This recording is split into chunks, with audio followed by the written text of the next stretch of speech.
But I feel like if you're allowed to be reactive and emotional, then you don't learn self-control and you don't learn how to stand up. Right. So figure out how to stand up, or go get yourself together and come back. Yeah. You know, and try again. Yeah. What was your day-to-day like through recovery? I was not in a good mental place. I sat in a chair a lot. Or little, From the whole time that I've known you, you've had a strong network around you. Did you have a strong network with family and with Corey and stuff to help you through this period? Like, is that what pulled you through, or were you able to find a purpose some other way? So I carried a lot of guilt. I get emotional about this. So I carried a lot of guilt because we had just gotten married, and I felt like I married him to take care of him. And he had been taking care of me even before my surgery. He was cutting my food up, he was feeding me, he was having to hold my drinks, you know, taking me to the bathroom. So I carried a lot of guilt.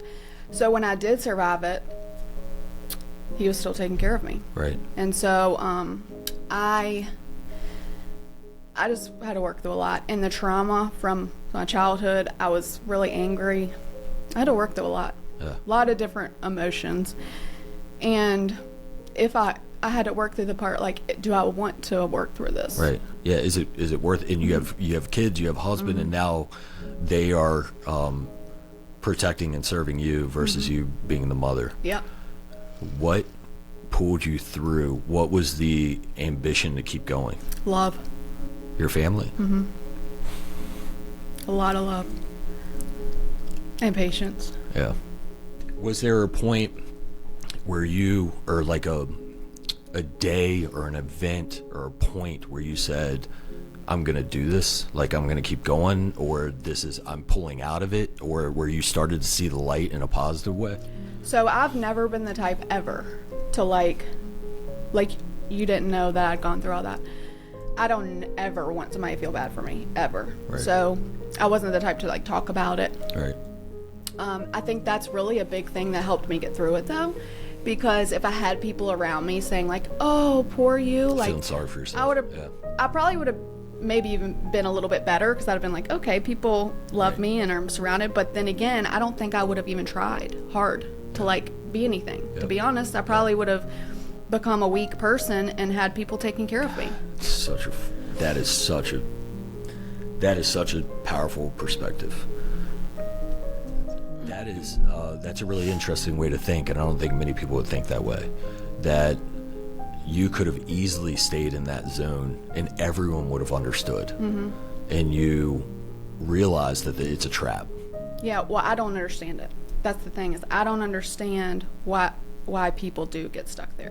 And that sounds like I lack empathy, but I don't understand it myself. So why would I allow myself to do that? Right. You know? That's incredible. That's an awesome perspective that I think a lot of people can learn from.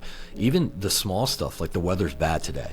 Like, as ridiculous as it sounds in that conversation, like, you can carry that perspective through so many different things in life. It doesn't have to be a potentially life-ending brain surgery, you know. So before all this, when I was giving lessons, I think you just said something that kind of sparked this. If my kids get hurt, somebody gets hurt that I'm helping or whatever, I always say, don't cry in this arena. Yeah. If you're going to cry, go to your trailer. Don't cry in this arena. Yeah. And I know that sounds terrible, right, to tell kids that. But I feel like if you're allowed to be reactive and emotional, then you don't learn self-control and you don't learn how to stand up. Right. So figure out how to stand up, or go get yourself together and come back. Yeah. You know, and try again. Yeah. So, you know, kind of looking back, I feel like maybe I did that to myself a little bit. Like, stop, what are you crying about? Right. You know, nobody cares that you're crying. Get up and go do it. Yeah, I had mentioned that I was training to go into military special operations, and I will say every time I talk about it, I was not in the military, I was not in special operations, but I was hanging out with a bunch of guys who were, and we were training and we were doing some awesome stuff. But they would say, like, hey, if you ever feel sorry for yourself, go ahead and do it, and then get the F over it. Immediately get the F over it. If you have to do it, go do it, and then get the F over it.